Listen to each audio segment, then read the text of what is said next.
Anything goes, you know this year just gonna blow like I won't have it, you won't manage, so I'm real, I'm something like What's happening, people? Anything Goes here, back again with another true crime reaction. If you're new to the channel, bless you. I like the cinema trailer voice you did for it. Make sure you're liking, sharing and subscribing, as always, hitting us up in those comments, clicking the bell for the notifications, and if you want to support us even further, click the join button below. Rap God. Gang. Right, so today we've got suggested? Suggested, right. By our biggest fan. They know who they are. There's a lot of people.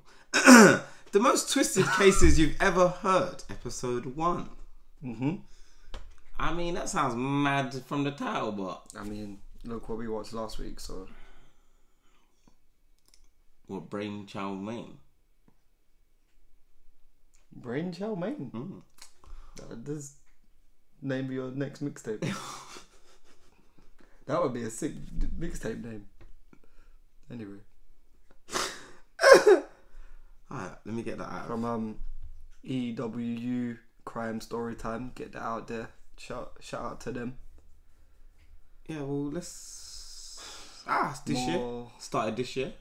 The video was this year. Yeah. And then the post. Happy murder. Hi there. Okay. Hello. I need police British? and a forensics team to my address, please. What do you mean? What's happened? My friend and I got into an altercation, and I'm the only one who came out alive. He's a serial killer already. Who rings the police and says, I need police and forensics? And wait, why was the police's response? What do you mean? Who says forensics? And it, excuse me, Ken. Yeah, police, ambulance of fire brigade. Yes, forensics, please. I didn't even know you call up and ask for forensics. CSI. Me and my friend had an altercation and I was the only one. When a promising young student made a new friend on the internet, he was completely unaware of the fatal mistake he'd made. In the friendly town of Caterham in the Tandridge district of Surrey, England, Barry Bednar and Lauren Lefebvre welcomed their first child. It was a healthy baby boy they named Breck, as a tribute to Breckenridge, Colorado, where the couple met and fell in love. 3 years later, the family grew even more when Lauren gave birth to triplets. Lauren recalled that Breck adored his siblings and spent a lot of time playing with them growing up. The warm-hearted big brother excelled in school and was popular among his peers. He was even a member of the Air Cadets with the 135 Squadron in Red Hill and regularly attended church services in his hometown. Everything seemed to be going great for a while. Can I say it? Can I say it? Can I say it? Let me say it. If you're in church and cadets. If you're in those groups, there's cults. After extracurriculars. Yeah, after school activities. This is that direction. You're not popular. This is the direction you're going. You get your head put in the toilet if you was in them groups in my school. This is the conclusion, not the direction. Then Barry and Lauren separated just 6 years after the triplets were born. While Barry moved out of the family home, he remained an active figure in his children's lives.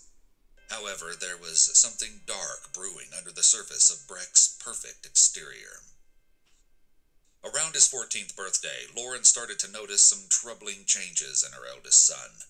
Namely, that he would isolate himself in his room and play computer games for hours on end. On top of that, his moods were wildly unpredictable, and he began neglecting the things he once found very important, like going to church and participating. I hate when that's a thing. What now? Like, she started to notice weird behaviour, like playing computer games. When I was 14, I used to play computer games for hours and hours. Guess what I haven't done yet? I mean... kill anybody. I used to spend probably more time on the streets than I did in my room, and guess what I haven't done yet? Played computer games? Yeah. In sessions for the Army Training Corps. As her once vibrant and outgoing son became increasingly irritable and disobedient, Lauren knew she had to figure out what was going on. These are all classic symptoms of depression, He also had another key symptom of depression, irritability, which sometimes presents instead of the more commonly known symptoms of depressed mood or sadness. Irritability is found in the diagnostic criteria of depression for kids and adolescents, but not for adults. Then Breck started talking about an internet friend named Lewis. Lauren was familiar with the small number of friends involved in her son's gaming club, but had never heard of Lewis before. Call it... Someone let us know in the comments what on earth a gaming club is. A club where you game. As in a place Yeah. that we all Go to. game. Yeah. The popular kid stuff. Don't say shit like that and make me react like that. What? Delete that. I don't want to laugh like that. That's all the cool kids were. While you was out on these streets, the cool kids were gaming club. even speculating that he might not be the young gamer he claimed to be online. Still, Breck's preoccupation with his new friend snowballed out of control, and before long, he was talking about him all the time, and becoming more withdrawn than ever. Lauren attempted to limit Breck's communication with Lewis, but he always found ways around her restrictions. So the uneasy mother felt she had no choice but to call the Surrey police and report her concerns. She explained to the responding operator, in this case, it went bad, yeah. But up until this point, your son is just growing up, and he's found an online best friend, which that happens for a lot of people. So let's chill out with calling the police. But in this case, it didn't go right. But it doesn't. Wait, no. No, because she's already called the police before something's happened, and this still happened. You shouldn't call the police anyway. He hasn't done nothing. I guess it didn't stop anything. So Precisely.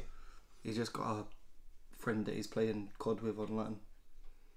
I know a lot of people that have met people playing games online and met up with them.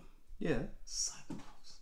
Some people don't have social skills till they get on like online gaming and that, and then they No, but he was fine. He was where in, they don't he have was to in be cadets. where people can't see their face. They find it easier to talk to people and they make friends that way. Maybe. It's the sort of people that Struggle socially. thought her son was being groomed by an older predator, pretending to be a young boy. At the end of the call, the operator said that officers would check out Lewis, but unfortunately, that never happened, and the inquiry was closed just an hour later. On February 16th, 2014, after a year of talking online, Breck finally planned a secret rendezvous with Lewis. It would be their first time meeting in person, and he was excited because Lewis had become his closest friend. Lewis had also promised Breck a bright future as the new owner of his multi-million-pound tech company. oh yeah, If well, only Breck knew the fatal mistake he was just about to make. The following day was the start of half-term, and because Breck was to be staying with his father Barry for the duration, he informed him that he'd be sleeping over at a friend's house on the night of the 16th. While Barry was happy to see his son out socializing instead of sitting in front of his computer, he had no idea that Breck actually planned to take a taxi and stay overnight more than 30 miles away in Grays. look where he got a taxi to. Yeah. Where did he get a taxi to? Your house. Grace. Where do I live? Your house. I live in Grace. Yeah, this is getting creepier Sick. and creepier. Our biggest fan doesn't know where I live either. She does now. She or he? He does now. And they sent me this. It happened literally, like, that dot is probably As it is, it's on your house. covering my house. It's your house. Yeah. Yeah. Amazing. And I've never heard of this. Although I didn't live there in 2002. Or go gaming clubs, or cadets, or anything else that makes you socially awkward. I moved there in 2003-4. You're old. Yeah. Yeah. Yeah. But wicked. Just because you know where I live now, don't come say hello. We're moving soon. Who's where? Won't be visiting. Who's Where? Where else are we going to record all day? But I don't wanna live with you. You don't have to live together. We can record together. So I don't have to move. I'll be upstairs. That is it. Come on. Barry waited for Breck to return home the next morning, but he never came. Marriage. And after multiple calls and texts went unanswered, Barry called Lauren and told her what was going on. Yet just as the pair was formulating a plan, they were struck with every parent's worst nightmare. Breck's gaming club friends had started receiving horrific text messages containing images of a bloody corpse, who they quickly realized was Breck. The photos spread like wildfire, and it didn't take long for word to reach Breck's family, with some people even reaching out to his 12-year-old triplet siblings to ask if the photos were real. A short time later, Essex police got an eerie call they would never forget. You're telling me he is definitely dead? Yes, I'm telling you he's definitely dead. Right, okay, Lewis, I need you to just take me back through that again. So what happened last night? Okay, he was in a mess. I tried again. Right, just slow down again, Lewis. I need to take... I have a penknife in my room, adjacent to my bed. I have a chest of drawers. I had a penknife on there, folded. He picked it up, opened it, and then lost control. Penknife on the bedside table. Brett grabbed this. Yes. What, in order to harm himself? No, in order to harm me. He opened it and then lost control. In self-defense, put my left arm up to block him from stabbing me effectively. We struggled. I got him to the ground. He got up. I got the knife. Can you not interrupt me with this part? Okay, go on. Okay. This is being recorded anyway, isn't it? Yeah. I grabbed... No. It was at this moment. Yeah, narcissist, isn't it? He's done this plenty of times before. No, I don't think. I think this is. Oh, I suppose we will find out. I'm guessing this is because I think if you had other murders, I think I would have heard about it because I live around the corner. You didn't hear about this one. That's what I'm saying. It seems like a one-off. I won't be surprised if I was just too young to notice. Give a shit. Yeah, probably on the news and that. Give a shit. Right, definite narcissist. Like most. Don't interrupt me. Most murderers are. Yeah, like don't interrupt me. This is being recorded anyway. Like this is my moment. Don't interrupt me. Pagan. If I see you on the road.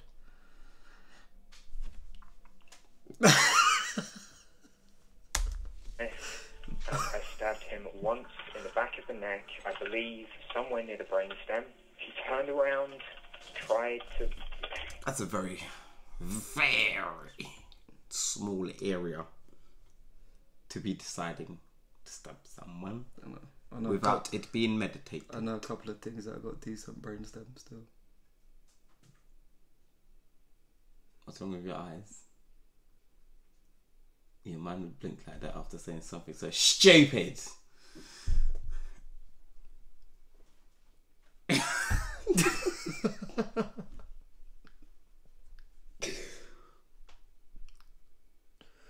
Hot, isn't it? And I don't remember exactly what happened, but the fight ended with me cutting his throat. I believe I turned around and I slashed his throat. He fell onto the bed face first. I was trying to compress the wound at that time. And Lewis, are you still in the room where Breck is? No. Where are you? But don't interrupt me. Just let me explain this. If this is being recorded, I didn't know what to do. I don't remember what happened after that. All Again, I'm just gonna say, narcissist. He's asking her not to interrupt because he doesn't want when the recording becomes public. He wants it to be able to be like him on it only, where he wants to be famous from it. His final speech, isn't it? Mm-hmm. It's apple juice. My whole way, I stripped down and just sat in the shower. Right, you've left the weapon in the hallway. Yes. And have spent how long sitting in the shower? I don't know. Look, are the police on their way? I can hear something. They are. I'm going to go and do my part. Please, thank you for your help. Right, just listen. Police were very suspicious of this strange account, and upon arriving at the scene, It was instantly clear that the brutal attack was one-sided, with zero evidence of an altercation. That's because they found Breck's lifeless body on the floor, with his ankles and wrists bound with duct tape. In addition, the 14-year-old boy had a massive laceration across his throat. Detectives found Breck's bloody clothes in a trash bag within the flat, and they also uncovered a pile of encrypted electronic equipment under water in the sink. Lauren, who tragically learned of her son's senseless murder on her birthday, later stated in an interview, "I am heartbroken and lost without my Breck, and I will never be the same. He was murdered on my birthday this year, and so much of me died as well." So who was behind this ruthless attack? Well, it was none other than Lewis, and contrary to the initial beliefs, he really was a fellow young gamer. Now, allow me to shed a little light on this Sounds a lot older than unsuspecting what he looks predator. like in that picture. Lewis Danes was a baby-faced 18-year-old unemployed computer engineer who spent most of his time playing online games. Investigators later determined that Lewis had complete control of the specific server used by the boys in Breck's gaming club, but apparently none of them really knew him. At 16, Lewis moved out of his family home and allegedly became very isolated from the outside world. Then he created an online persona that portrayed him as a multi-millionaire and started chatting with the younger boys. While they first respected his authority, Breck's other friends grew frustrated with Lewis over time, saying he would often mute them on the group chat and kick them out of games. However, they told detectives that Breck's allegiance to him intensified the more they tried to distance themselves from Lewis. Lewis displayed several psychopathic traits. He was charming, narcissistic, and he loved being in control. Muting the boys and kicking them off the games was one way he exerted his control.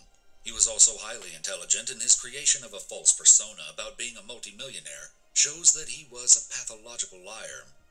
During the 911 call, he displays more psychopathic traits, such as when the 911 operator asked Lewis if his friend is definitely dead, and Lewis lets out a small laugh as he says yes. He has a very shallow affect, and at times is condescending, telling the operator on more than one occasion to not interrupt him. It's almost as if he is enjoying himself as he recounts the murder, and he shows no empathy for the suffering he's inflicted. And he isn't... I'm intrigued whereabouts this was now. Oh, because the amount of time, the amount of times I could have possibly gone past this and just never have known. It's weird. I was more thinking towards a lot of these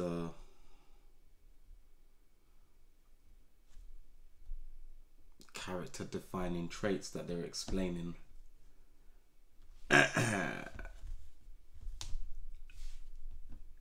only kind of add up to a psychopath, if you will, together. So if you have any of these traits singularly, they'll be affected. And the power he has over the 911 operator when he tells her not to interrupt him. That's it. He even hangs up on the operator at the end, once again showing that he is in control of the situation. Lewis was arrested on the spot following the discovery of Breck's body and taken into custody. He contended that Breck's death was an accident, but his story had significant holes. As a result, his trial date was set for November 25th, 2014. However, he surprisingly changed his plea and confessed to the killing during the pre-trial hearing.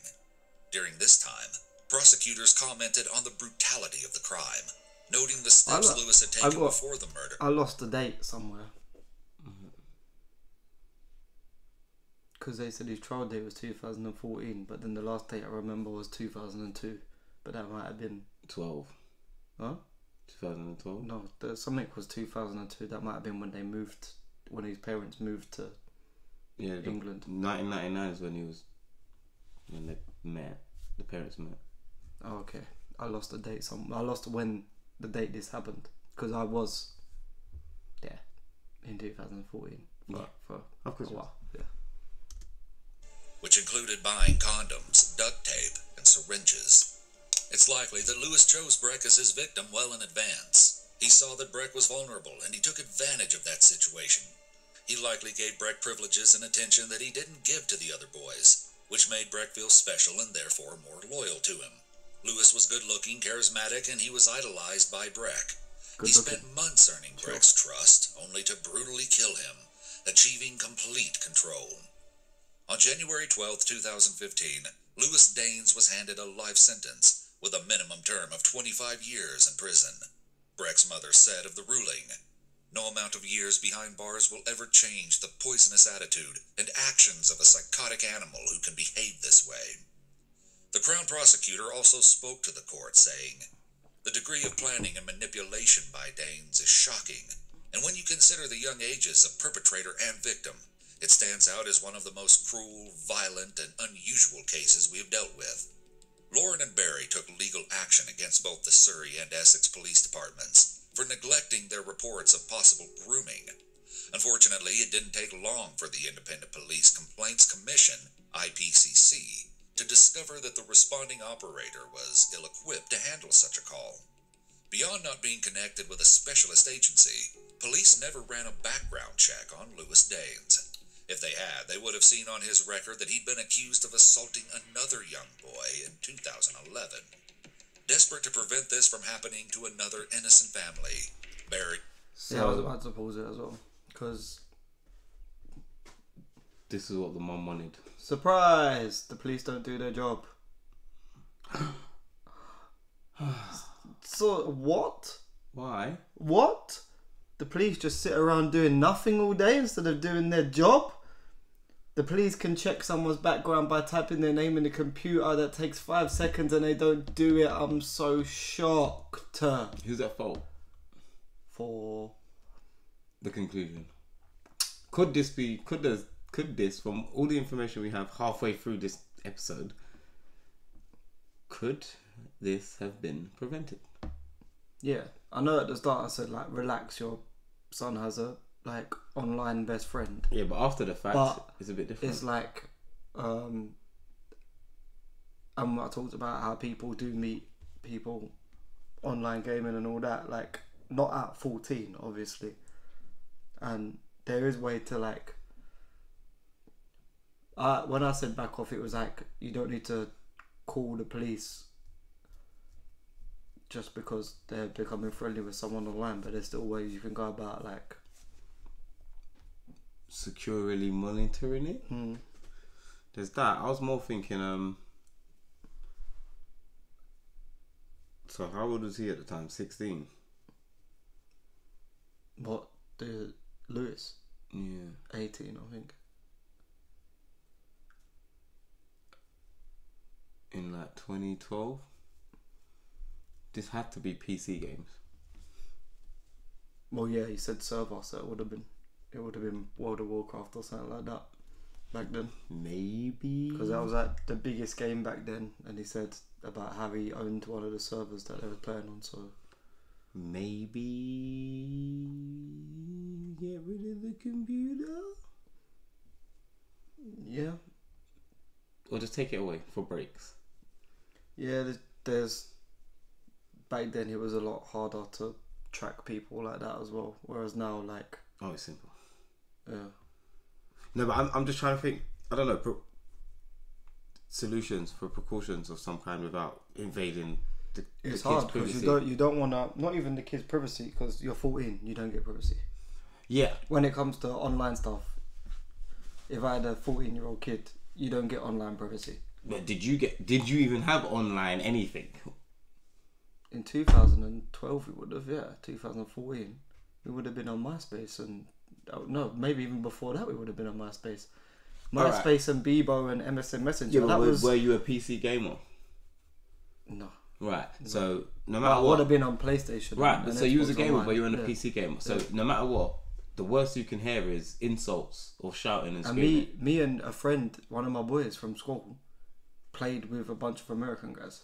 Yeah, no, but the issue isn't that. Now, even if parents don't get it or understand how connected games are and all of this stuff, at least if you walk into your son's room and he's just online chatting and insults to kids halfway across the world, they're still at home. The worst that can happen is someone hacks, finds information, whatever. You're still okay. Now the problem is with the whole backstory is that she started noticing isolating behaviour, maybe being depressed and all of this but didn't stop him seeking I think it's that avenue. Kids are just fuckers, innit? And it's hard to get it right when it comes to this stuff. Like, if you go too heavy on the you're not allowed to do this, it makes them want to do it more, especially if they're feeling isolated and all that. And that's where that, like, say for instance, he does spend hours and hours on his games. Boundaries. It's like, that might be where he's most relaxed, and you're telling him now that he can't do that, bringing more stress. Mm-hmm. Like, don't do what makes you happy and relaxes you. Do other stuff that doesn't make you feel comfortable. Read a book. No. I mean, it's different, isn't it? When man got told to do something, man had to do something. I'm just saying, like, this is like obviously not what happens in every case, but there is ways to go about it. I think it's more scary now, but it's also easier to say that when we haven't got to. Yeah. So, but there's that, and I feel like in this day and age,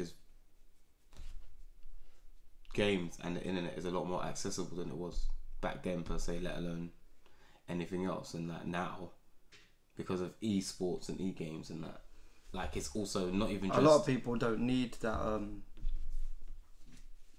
that need to play with strangers online now as well, because a lot of, like, even my younger siblings and younger cousins, all that, they play their games while watching a streamer. Yeah, I don't know what that's about. They're getting their interaction that way. It's like they're playing with someone, because they're watching a streamer while they're playing the same game as the streamer's playing. Whereas back then, that wasn't even. It was just like, it was just like just yanking your eyelashes out. Yeah, cool. Yeah, it's a bit. I needed a wish, so. You made it. You done? Yeah, I wish that you'd press play. Lauren established the Breck Foundation, which seeks to create a safe internet environment for minors. Their slogan urges gamers to play virtual, live real. The Bednar family may never recover from the tremendous loss, but they find a bit of solace in knowing their actions may help save another young life. And just like that, we're on to our second case. Oh, we've got two. Oh, and you won't believe the surprising tool that cracks this virus. It's a good thing we kind of rounded up our thoughts just then, yeah, because we're going on to... I was going to say, because the thumbnail was a blonde lady. I don't even know. So, can't say where it was. 2 cases for one, eh? Okay. Case wide open. But let's start at the beginning. This one is an Grace as well. This points are probably going to be... Haley Anderson was a 22-year-old nursing student at Binghamton University in New York. The shining fifth-year senior had many friends, and in one of her classes, she befriended another student named Orlando Tercero, a 23-year-old Nicaraguan native with dual citizenship. The two developed romantic feelings, but Haley made it clear that she wasn't interested in anything serious. Plus, she was already involved in an on-again, off-again relationship with her ex-boyfriend, Kevin Acampo. By all accounts, Haley just wanted to enjoy her freedom while in college, which included dating with no strings attached. Many reports state that Orlando simply couldn't accept the idea of her dating around. Haley's friends recall him being obsessed with her, with one of her roommates reporting that Orlando would frequently come by their off-campus apartment without invitation. She also said that Haley attempted to distance herself from Orlando, but her kind, trusting nature made it extremely difficult. Orlando's roommate spoke of their relationship, saying, sometimes they were bickering, and other times they would laugh hysterically, and other times they kept their distances and wouldn't see each other for a little bit. It all seemed harmless, but then, in September 2017, things took a threatening turn. You see, anyone that has a relationship like this, where the other person is like... toxic one. Like, so dependent on each other, seeing you, even when you're clear that you don't want it to be serious or anything like that. Get out. Just get out, because it's never gonna end well either way. Sometimes you just gotta, like, even if they say no, like, you have a little argument about you not wanting to be serious every now and then, and they're like, they pretend like, okay, Yeah, I accept it. If that's the premise of if they pretend like, and they're just like, yeah, okay, I get it, and then it comes up again, and then yeah, I get that. No, they're just pretending to accept it because they don't want you to say bye, but you need to just skedaddle. Just get out of there. I don't think that's easy, but yeah, I think you're right. I mean, they're going to the same college. He knows where she's living while she's there and stuff like that. That's already too it's techy. It's already a mess, but yeah, it's just nothing good comes from it. Just get out. Haley posted a Snapchat video showing that someone had slashed her car's tires. Kevin had been staying the night at her place, and not so coincidentally, Orlando had allegedly found out that he was dating Haley again the night before. Kevin said that he told Haley right away, it must be Orlando, and he wasn't the only one who felt that way. Many of Haley's friends and family felt Orlando was responsible for the vandalization, but he denied the accusations and even tried to pin it on Kevin. Haley's mom was outraged and encouraged her daughter to file a police report against Orlando. However, when Haley realized it would be a felony charge with up to $600 in fines, she decided against reporting the incident. Her mother believes that she didn't want to be the reason Orlando was removed from the nursing program. Orlando exhibited the following common signs of violence toward a partner: showing extreme jealousy and possessiveness by not accepting that Haley wanted to date. Remember when we said it's hard because he knows where she's living while she's in college? That's the first step. Because if he's doing this shit already and that gets him kicked out of the course, I know that doesn't mean that he can never like show up in places, but you know, at least you can. No, you haven't got to be around him every single day. That's step one. Step two, move. Yeah, it's tough. Because he's definitely going to go back to where he thinks you live, especially if you're getting kicked off the course. People are nuts. Can't say that. Take that out. If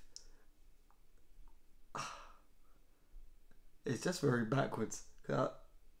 I'm not gonna say that. Destroying belongings, such as allegedly slashing her tires when she began dating her ex again, and unpredictability.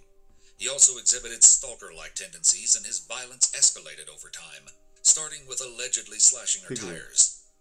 Over the next few months, Haley kept Orlando at arm's reach, but she eventually let him back into her life again, a choice that would soon prove to be a fatal mistake. While we can only speculate why she did this, it's quite common for victims in these situations to return to their abuser. There was clearly something about Orlando's personality that drew Haley to him initially, but abusers are not abusive all of the time. There are periods of time where the abuser can be quite charming and pleasant, which is something that makes the victim stay or draws them back in after they've left. Haley also didn't have solid proof that Orlando was the one who slashed her tires, so she may have rationalized to herself that he didn't deserve to be punished. From the way she's described, Haley was a very compassionate and empathetic person, which could be a factor in why she continued her friendship with Orlando despite the warning signs. On March 9th, 2018, Haley failed to show up. I give up. I give up. What is happening? Sometimes we go from praise to your birthday. What is happening? The first case is where I live. The second case is on my birthday. No, let's see what happens on your birthday. March 9th. 4 years ago. What was he on? What was he doing? On my birthday 4 years ago, it would have been lockdown. We would have been at Burger and Lobster, I think. I think that was... I don't know if lockdown was 18 or 19. It must have been 19 actually, innit? Yeah. So we where would was have it been in Birmingham? What, man, like knee slides on a rainy floor? Yeah. That's it. Yeah. But that's when I had the... Never mind. Can we... Why has... Shut up, can we... Look, why let's find out what why has someone we know suggested this, not knowing where I live and not knowing my birthday, but They're sending you a message. What is happening? They know where you live and they know your birthday. This video is going to be about me next week. You're going to be here on your own. I'm going to be a what? Here on your own watching it. Okay, let's see. I thought it was bad enough when I used to guess. We used to do ghost videos and I used to guess everything that was about to happen. And now... Let's see. It was very unusual for her not to answer calls or texts, and her friends couldn't even track her on Snapchat. Now, instead of calling the police and having them do all of the work, Haley's two roommates, Josie Arden and Michelle Topali, took investigative matters into their own hands. I think she died on While her it can birthday. take days or even weeks for police to obtain cell phone records and narrow down ping locations, Haley's roommates simply opened the Find My Friend's iPhone app.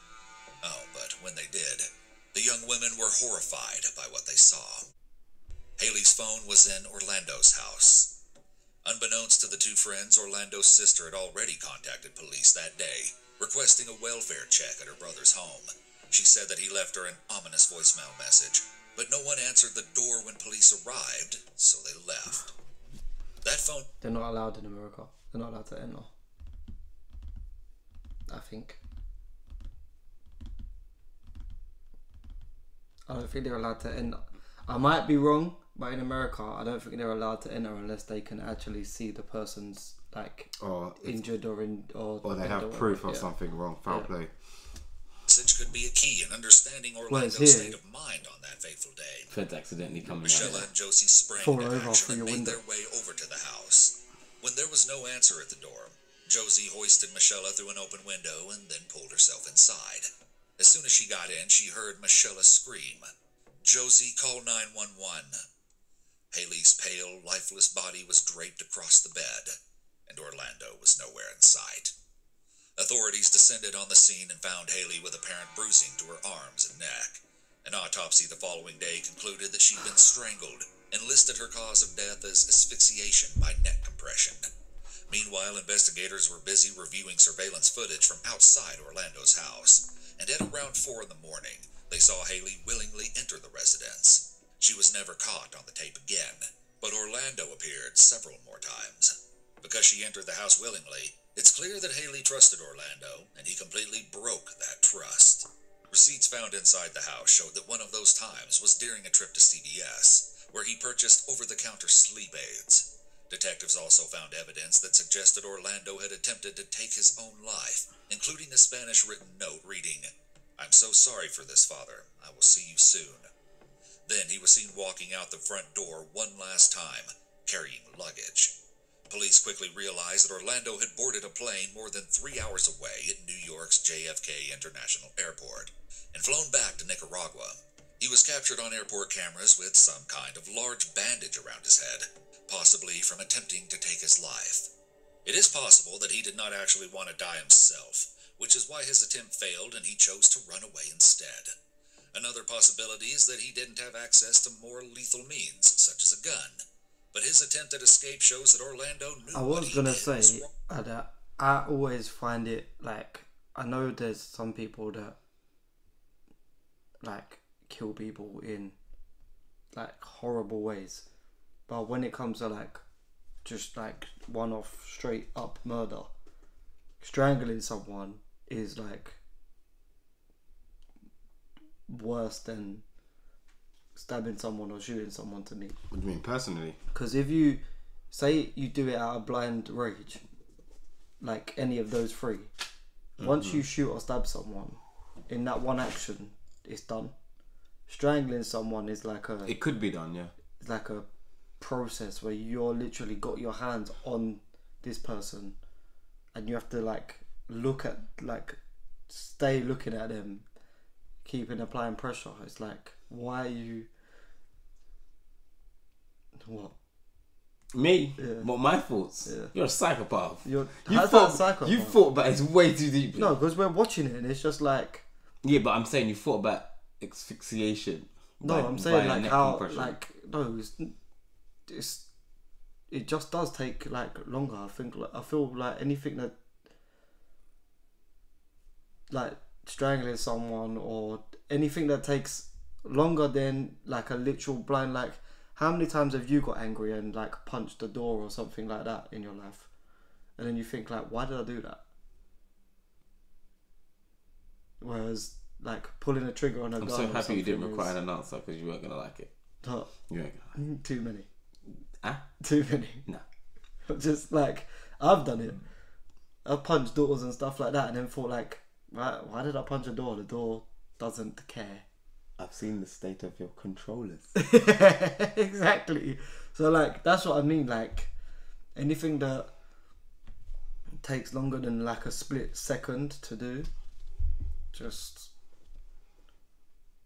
seems like that was always in that person rather than it being a blind range, that accident. So, do I worry about you now or later? Why is that worrying about me? Because that I think it's worse to do that is worrying. Because that could be a justification of your blind rage or accepting it. No, I'm not going to shoot no one. See, you politician. You went straight to say what you're not gonna do, and you listed one. Got it. But no, I do to some degree. Yeah, I think not like there's an order of ways of doing things. Yeah, I'm not saying it's. I just think it's very personal. I'm not saying it's very like, personal. It's like still forgivable. It's an emotional reaction. It's like. Or should I say it's an emotional action? I just feel like there's only so much limit to being, and I don't even know how you could be angry enough to want to kill someone. I've never felt that emotion, but I feel like there's only time limits. You've never wanted to kill someone? No. Wow. Keep taking the piss out of me. I think I might. Who? I'm not taking a piss. I'm thinking it's strange that you've never wanted to kill someone. Drown you in the apple juice that you're drinking. What about the bumbu? The bamboo. Is it bimbo or bamboo? Pick one. You want to drown in rum? You can. I don't mind. I think I've heard him call it bamboo. Pick your liquid. Poison. Pick your liquid you want to go sleeping. Anything goes. Because we're going straight to the stairs on that liquid. Now police were dealt the grueling task of catching a fugitive on the run in another country. And some of them feared Orlando had just gotten away with murder. But then, 4 days later, Orlando's mother brought him to a local hospital to treat his head wound, and Nicaraguan authorities arrested him. He was charged with second-degree murder. But based on his dual citizenship status, it wasn't going to be easy to bring him back to the U.S. An existing treaty between the two countries stated that neither was required to extradite one of its own. So, much to the dismay of Haley's loved ones, Nicaragua declined to extradite Orlando. As a result, his overseas trial began on September 1st, 2019, and he was now being charged with femicide under Nicaraguan law. That's like... This charge doesn't exist in the U.S., but represents the murder of a woman romantically involved with the defendant. Prosecutors painted the picture of a scorned nearly missed that. Who couldn't handle Haley's I was going to say, wow, a whole rejection 18 months later take his over. trial started, but... On the other hand, Orlando's defense claimed their client had experienced femicide. temporary insanity at the time of the murder. Orlando didn't have temporary insanity, as his defense claimed. He exhibited a clear pattern of jealousy and possessiveness when it came to Haley. It was too much for him to have Haley in his life, and possibly in his classes, but know that she would not fully commit to him. Orlando likely felt that if he couldn't have Haley to himself, then no one could, which ultimately led to him making the decision to kill her. Murder was his permanent solution to keep Haley away from everyone else. Once both sides rested their case, the judge took just 90 minutes to reach a verdict. Guilty of femicide. Orlando was handed the maximum sentence of 30 years in a Nicaraguan prison. Oh, okay. See, on when February 4th, 2000... when they said femicide, I was gonna think that he was gonna get away easier. No, but when that would be more than here. Yeah. No offense. 30 years in a Nicaraguan jail? No. Yeah, I'm alright, thanks. No. At least... That's weather, but... At least I've seen some sort of documentaries on an and American prison. I think I've seen one in like Brazil and that. No. Where it's like... No, thank you. Like, Yeah, the prison officers don't play. No. Mm-mm.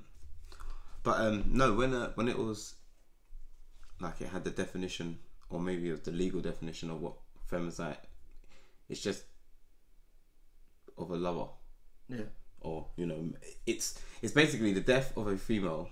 I wonder if it's more because because you're emotionally attached to that person, so they find it. Because they know. I think that's to break down the whole insanity plea.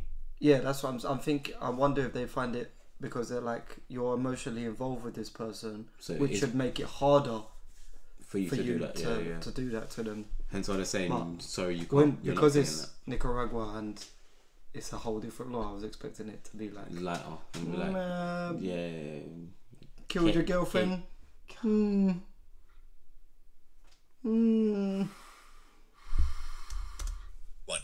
Orlando appeared in court once more to appeal his conviction, citing the need for another psychological evaluation. But the appeal was ultimately denied. As if it wasn't shocking enough that a fellow nursing student killed Haley. Someone who's supposed to be dedicated to helping others. Also, he's educated enough to know how to do some things better. Yeah, it's kind of like the most ironic murderer ever. He was learning how to save lives, but decided to take one. He was medically training. He would have been the worst doctor ever. Listen, he was medically training himself in reverse. Had to be worst doctor ever.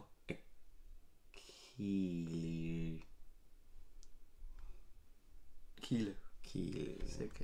Orlando was also someone she trusted and defended. Haley's father mournfully stated of his beloved daughter, "She was a kind, compassionate person who always saw the good in people and wanted to become a nurse to help others." Haley Anderson was loved by so many, and the swift action taken by her roommates says it all. I mean, they located her body before the police using a popular networking app. The police didn't do their Whoa, job. Would you look at that? Whoa. I'm going to say this every single true crime video, by the way, because we said it on the last one as well. What, the police always do their job? Don't do anything. No, they always do their job. Don't. They just sit on their arse all day. It's part of the contract. Until, actually, I lied. They sit on their arse all day until they get bored of doing that. So they'll just pull someone over driving for no reason and just kill half hour and then just sit on their arse again.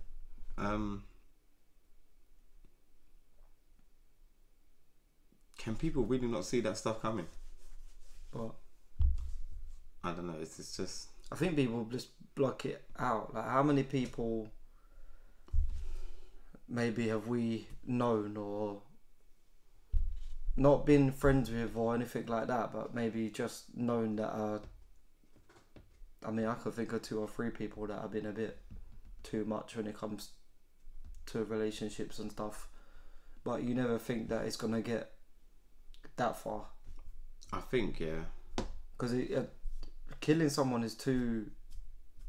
Like, in a normal person's mind, the thought of killing someone would, like, it just never goes through their head. So you don't expect it to go through anyone else's. Not normal. I'm not normal. But I do know, as soon as it becomes apparent, you have troubles. Yeah. Never denied that. I don't know who you was looking at. Oh. But I don't know, I think it's just, especially when it comes to being like educated to the degree that it goes either way. Because the same way you know how to save a life is the same way you know how to evidently stop one. So if anyone's behaving unhinged and they're... I don't care what level of education you have in being medically trained. Doctors and nurses and stuff like that are already like not wired the same as everyone else, because they have to look at organs all day and puke and shit and blood and everything else that comes out of the body and just go like number 60. Yeah, and then just get home and go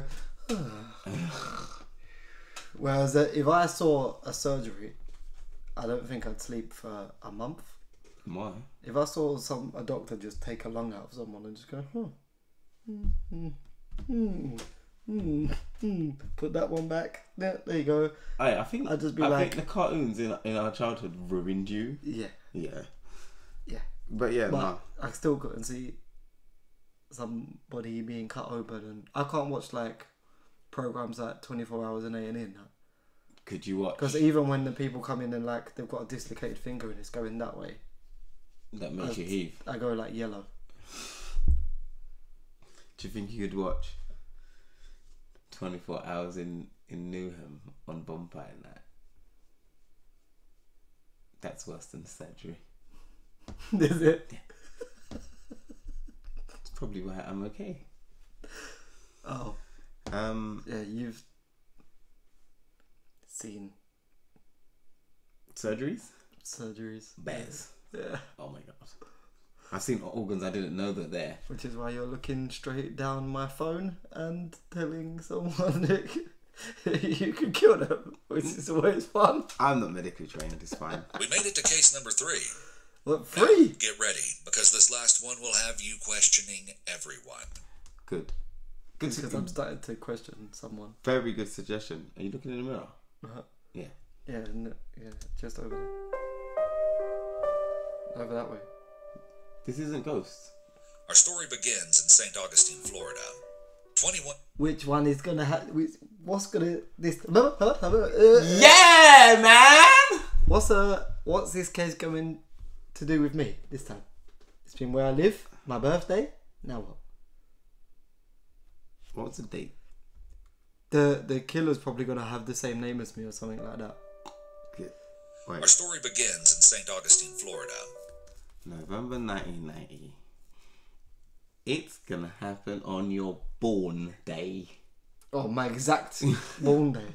It's probably gonna be my name or something. And then I really will think this is a setup.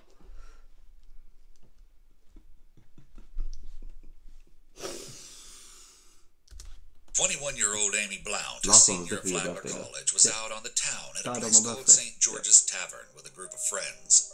It was getting late, and Amy's roommate, Kelly Brockman, decided to call it a night. When she left, Kelly said Amy was still at the tavern with a boy she had a crush on, named Sean Nolan. Kelly fully expected Amy to be back at their dorm room the following morning, so she was surprised to find her bed empty when she woke up. It wasn't typical of Amy to stay out all night, but at first, Kelly just figured her friend simply got swept away in a budding romance. However, when Amy failed to attend her classes that day, Kelly reached out to Sean for some peace of mind, but what he told her only intensified her fears. According to Sean, he left the bar at around 2 in the morning with Amy to go for a walk along the coastline. He explained that everything was fine until they got into a fight while waiting for a taxi. When the cab finally arrived, Sean said he got in and headed home while Amy walked off into the darkness on her own. The young man claimed that was the last time he saw her. But Amy's friends weren't buying his story. Kelly would later state... This was in America, wasn't it? St. Augustine. American colleges really are like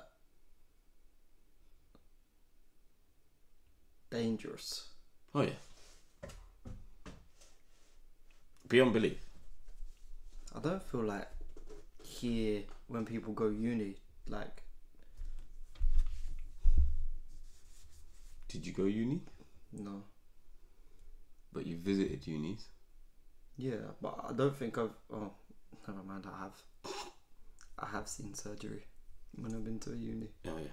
So maybe I'm just saying that because 2 of these have been American colleges. Maybe just when young people move away to a completely different place with a bunch of other strangers,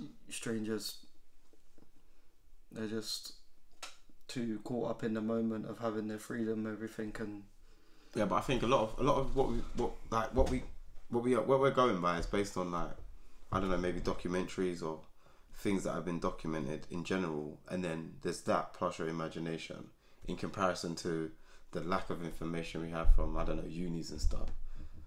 But I do agree with where you're coming from, because like we wouldn't there wouldn't be like a uni that I'd be uncomfortable with going with because of these dangers per se, if you know what I mean. But if it was American college, it's like, can I get some more background information? I think it's just because America is just worse, more dangerous, full stop. You can just walk in and buy bread and milk and pistol and catch a stray one, or in the neck. So. and pistol and bullets. Interview. As much as Amy liked Sean, I thought Sean didn't seem like he was really too concerned, to be honest. Amy's disappearance was reported to the local police, and Kelly took on the grueling task of informing her parents. Naturally, Amy's friends and family got right to work, trying to retrace her steps and passing out posters with her bright face. Meanwhile, detectives brought Sean down to the station for an interview, and they were instantly put off when his story changed from what he had told Amy's friends. In this different account of events, Sean told police that Amy had suddenly vanished while he was using a payphone to call a taxi. So investigators tracked down the cab driver, but things only got more confusing when he told them that Sean had been asleep on a park bench when he arrived. The driver also ominously said there was no sign of Amy anywhere. Around 10 days after her disappearance, authorities posted a $10,000 reward for any information leading to Amy. Many tips came flooding in, but only one proved valuable, and it came from a man named Timothy Gatchell. He told investigators that he recognized Amy from the flyers and had seen her downtown on the night she vanished. But then, he said something truly chilling. He saw her get into an older model vehicle with two unknown people. While the shocking new information scared Amy's loved ones, her family was so grateful for the help that they actually called Timothy to thank him personally. Police started scouring the area for cars matching Timothy's description, but were getting nowhere. Then a gruesome break in the case came a few weeks later. On New Year's Day, 1991, a man walking his dog in a secluded area of St. Augustine saw something horrific within a pile of logs. It was human bones. Officers rushed to the scene and discovered the corpse of a young woman wrapped in a floral bedsheet and hidden in a shallow grave. The victim was wearing the same clothes described by Amy's friends as though she was wearing on that fateful night, and slashed holes suggested a horrific cause of death. Although police already suspected it to be Amy, dental records confirmed her identity, and an autopsy revealed she had been stabbed 5 times. The once vibrant student also displayed bruises on her head and shoulder, indicating some kind of violent struggle had taken place. Investigators turned their attention back to the site where the body was found, as it seemed like a place only someone local would know. They contacted the property owner and learned that he rented out 2 mobile homes on the land. As a side note, he mentioned that one of the tenants had been giving him some trouble, and when he told investigators the man's name, their jaws hit the floor. Timothy. It was Timothy Gatchell. Timothy was a high school dropout who worked random jobs around town and struck many people as strange. Police actually had some suspicions of the Good Samaritan from the jump, but they were put to rest when he passed a polygraph test, although those tests are notoriously unreliable. You could call it police intuition, but there was just something that wasn't right about him, said one of the detectives working the case. Sparked by this new development in the case, authorities raced to Timothy's home. So did he collect and the found everything reward from as well? traces of blood and long hair that matched Amy's they to a didn't floral find sheet her, matching the one located at the crime scene. That might have been enough, but they also noticed a small piece of paper containing a phone number alongside the name, Toby. Police called the number and spoke with Toby, who said he'd been out at the bars with Timothy on the night in question and saw Amy. Toby was brought in for a formal interrogation, where he continued to tell them that he was driving when they saw Amy walking alone. Timothy told him to pull over so he could offer her a ride, and he did. According to Toby, Amy willingly got into the car, and they all headed back to Timothy's house. He alleged that Amy seemed uninterested in Timothy's advances towards her, but after going to the bathroom, he went back to his own house and didn't see either of them again that night. When Toby saw Amy's face all over town in the following weeks as a missing person, he confronted Timothy, who insisted he brought her back downtown later that night. He also said he saw her talking to 2 men in an older model car. So Toby, believing his friend needs to clear his name, urged Timothy to contact the police and report what he witnessed. That was more than enough for the police, who quickly returned to Timothy's house and arrested him. He initially maintained his innocence, swearing he brought Amy back downtown using the property owner's truck. By the way, if I'm with someone and a girl and then I leave them to do what I gotta do, and then the girl's in the paper or something missing, I'm not just saying to him, "Hey, did you do something with her?" And they just say no. I go, "Okay then." In the end, no. Yeah. Definitely not. What would you do? What would you do? First of all, I'd slowly leave and just say, "Nice to see you. Glad you didn't kill anybody. Give you a call tomorrow," so that because that person's obviously already gone in the head. I don't want to be the next one. And then I'm getting the police down the road sitting on their ass doing nothing. Say, "Hey, do something, please. Please do your job for 5 minutes." I'm not just being like, "Oh, okay, yeah, that story doesn't sound..." It's holes galore in this though. Like, it's already late at night. The bar, you left a bar, seen a girl on the road, gone back to his house, and then he says, "I took her back and she got into another car." How many hours in the day is there, bro? Trying to ruin her image. Yeah, no, Toby needs to fix up. Toby left. Now, that might have been just peachy if investigators hadn't uncovered a major flaw in his story. The truck he claimed to have used was resting in the driveway with 3 flat tires. Since he had been caught in a lie, Timothy finally started talking about what really happened that night. He admitted to fighting with Amy, but then said he blacked out, and when he woke up, Amy was lying on the floor bleeding from multiple stab wounds. Timothy finished by...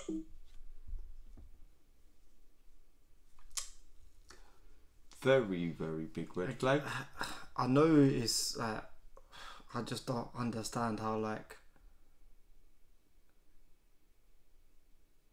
all of a sudden someone could just be a murderer, because it's not like it was just by chance that she had a fight with the guy she was with, walked off, then by another chance that they drove past her and picked her up.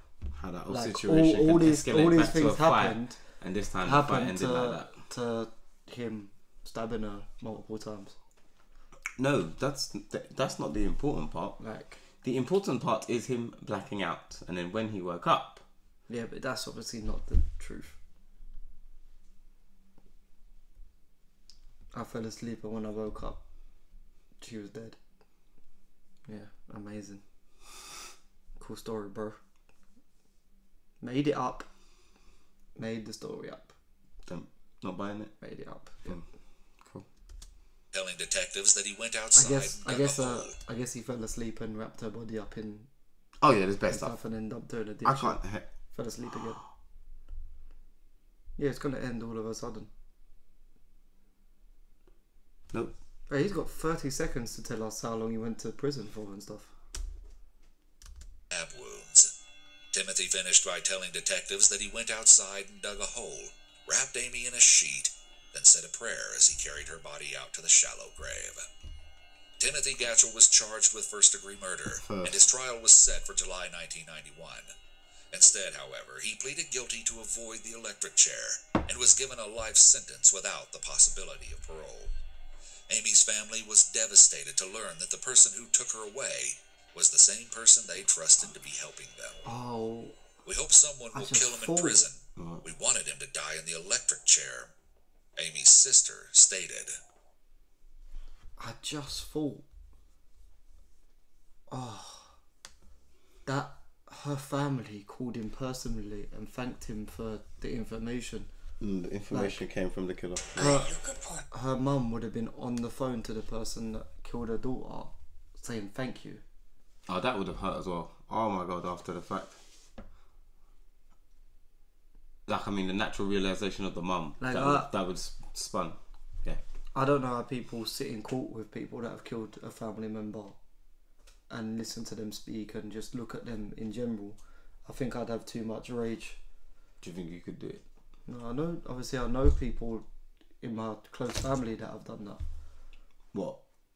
Had to sit in court with looking and listening to someone that murdered someone in their family. Yeah, but that's what I was asking. Do you think you could do it? No, I would never be able to. I'd have too much rage. I'd end up in prison because even if I tried, as soon as they walked them in, I'd be fighting everyone. That's understandable. At least you know who you are. Let alone to actually ring them up and be like this guy on the phone who you're saying thank you to is probably saying like you're thanking me for killing my daughter right now. I think so obviously with the second case, I don't know, crimes of passion, do they call them? Yeah. When it involves anything of the emotional side and all that, it's one thing. Side. Yeah. Sounds like a spray you get to repel women. But that you're never gonna like correlate or understand if that's just not how you don't empathise or sympathise in general. That's cool. That's one thing. This last case was so on a whim. That's way more scarier than trying to warn your friends of toxic behaviour and red flags. Or who can do anything about the last one? And who's now gonna fix the mum for thanking the killer? Yeah, no, it's long. I mean, that won't be the worst thing we ever hear and watch. There will be like cases where family members have killed other family members and then probably not being caught straight away and whatever else. So like there will be worse ones, but yeah, that one was. I mean, the only way it gets worse is if there's multiple deaths per se. I think it's the after actions that kind of stun and shock people. Like, so yeah, this whole one, I want you to pay for your crime if that's what you're gonna go and do, but not. I didn't know that pleading guilty got you out of the death sentence. Yeah. I mean, I if don't know. If you lose, I don't know if you lose at trial, yeah. I don't know if that is the case. Well, when the death sentence was. It's still around in certain cases. I mean, in certain states. Yeah, I was gonna say I don't know if that was the case in every state. Okay. But yeah, I never knew that. I just thought that if you had a trial, it was up to the judge what happened. I didn't know pleading guilty got you out of the death sentence. Yeah, I think it because it's a waste. I mean, that probably also depends on the type of crime. Because but they're mainly talking about first degree murder. If you kill 10 people though and plead guilty, the judge will probably still say like, yeah, you're still going to the jail. No, they'll just say you have to serve a minimum of every one of those cases up. Oh, how many years you got? Oh, 270. Seems, I don't know. If you know the ins and outs, let us know in the comments, because it seems a bit weird to me that just pleading not guilty gets you off of the death sentence. No, like pleading not guilty gets you the death sentence. No, it's not pleading not guilty. Going not guilty and it going to trial and then losing at trial is when you get the death sentence. You still have a trial if you plead guilty though. Not really. It's just not as like played out as a normal trial, but you still. Yeah, because all the information and the factors aren't changing nothing because they decide your punishment from when you've admitted. I guess. Do you know what I'm saying? Yeah. Per se. It still feels weird. Like a death sentence feels like if it's bad enough for it, whether they say I did it straight away or not, then like someone admitting it straight away, if it's bad enough, doesn't really feel like that should be the deciding factor on what. Or if they do or don't get death, yeah. For me. But most people can't survive in prison for 30 years either, so. I'm not making laws in America, so. That place is messed up as it is. People used to hang for stealing bread and stuff back in the day, so. There's also other countries where people are stoned for kissing.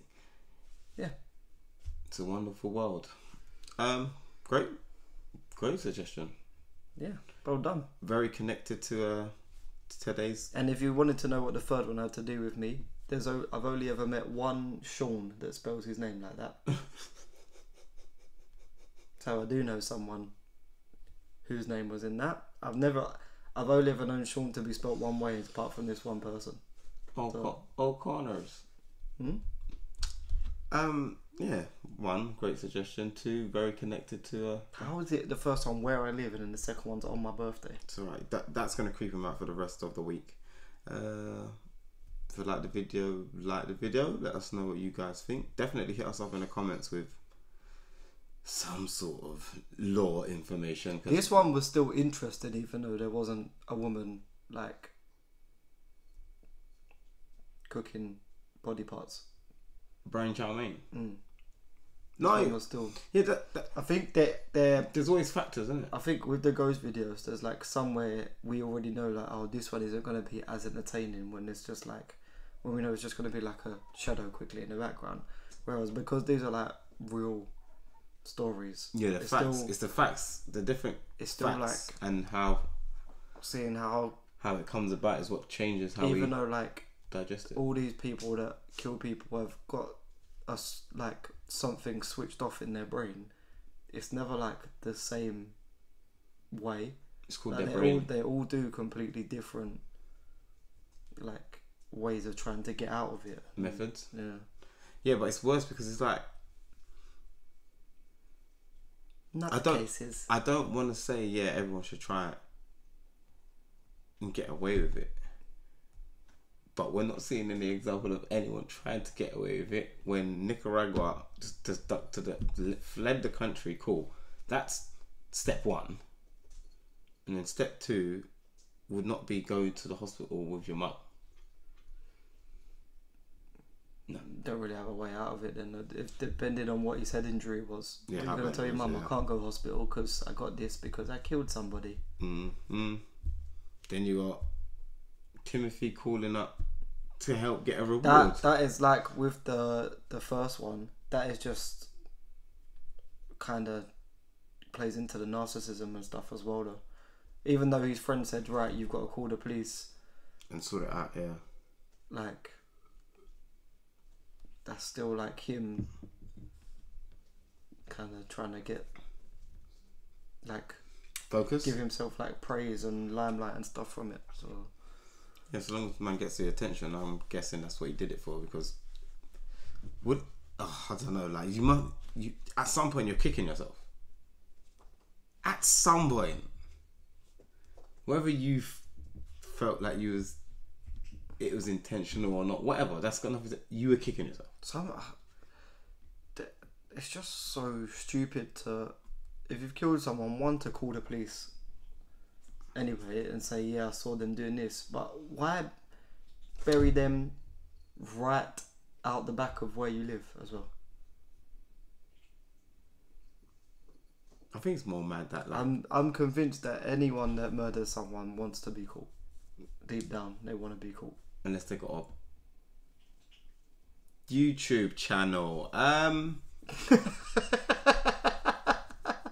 Yeah. And FBI kicking the door in 3, 2. Hit us up in those comments if you want to support us even further, because we might not be here anymore. Click the join button below.